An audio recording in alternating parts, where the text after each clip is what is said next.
Repeat ক্লায়েন্টের ভাতিজির জন্য বানানো চতুর্থ কেক ছিল এটি আমার। হ্যালো এভরিওয়ান, আসসালামু আলাইকুম। ইটস মি মরিয়ম ফ্রম আলহামদুলিল্লাহ কেকারি। আশা করি সবাই ভালো আছেন। আমি আলহামদুলিল্লাহ ভালো আছি। কেকটি ছিল হাফ পাউন্ডের মধ্যে একটি ভ্যানিলা ফ্লেভারের কেক। আমার এই ক্লায়েন্ট প্রতি মান্থে 2টা করে কেক নিয়ে থাকে। একটা হচ্ছে ভাগ্নির জন্য, বোনের মেয়ের জন্য, আরেকটা হচ্ছে ভাতিজির জন্য, ভাইয়ের মেয়ের জন্য। এরকম খালামণি আর ফুপি পাওয়া ভাগ্যের ব্যাপার। এই কেকটার একটি রেফারেন্স পিক দিয়ে দেওয়া হয়েছিল। শুধু কালারটা চেঞ্জ হয়েছে। সো যে কেকগুলাতে অতিরিক্ত কোনো এক্সট্রা ঝামেলার কাজ থাকে না, ওইগুলাতে কিন্তু আমরা রেফারেন্স পিক অনুযায়ী কোনো চার্জ অ্যাড করি না। কিন্তু যেসব কেকের ক্ষেত্রে অনেক বেশি ফ্লাওয়ারের কাজ থাকে বা ফন্ডেন্টের কাজ থাকে, ঝামেলা যেগুলাতে, ওগুলাতে অবশ্যই কাস্টমাইজ চার্জ অ্যাড করা হয়।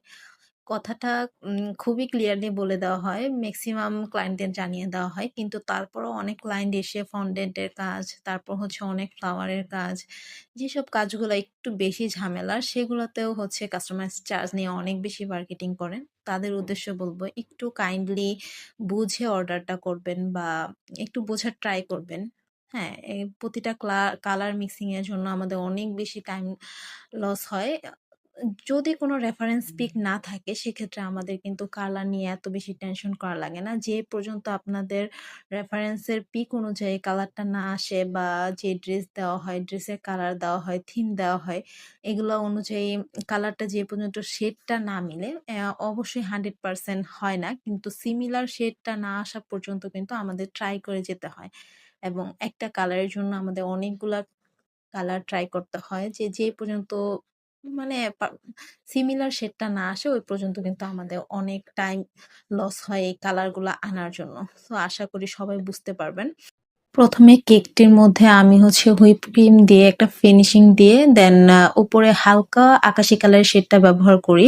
তারপর আমি উপরে যে ফ্লাওয়ারগুলা অ্যাড করেছি, হাফ ফ্লাওয়ার বলা যেতে পারে, সেগুলো হচ্ছে আমি একটা পাইপিং ব্যাগের মধ্যে নিয়ে ডট ডট দিয়ে, তারপর আমাদের যে বেকিং এর যে মেজারমেন্ট কাপগুলা থাকে, ওই কাপের সব থেকে ছোট যে স্পুনটা, সেটার সাহায্যে উপরের দিকে প্রেস করে সামনের দিকে টেনে এনেছি।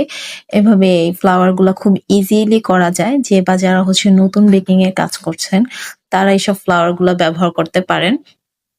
তারপর হচ্ছে আমি একটু সৌন্দর্য বৃদ্ধির জন্য এখানে সিলভার কালারের যে গোল্ড লিফ, সিলভার লিফগুলো থাকে, সেগুলো আমি অ্যাড করে দিয়েছিলাম। এবং সাইডে একটু খালি খালি দেখা যাচ্ছিল, সেজন্য আমি আবার সেম ওয়েতে ডট দিয়ে একটু পাতার শেপ দিয়ে নিচ্ছিলাম।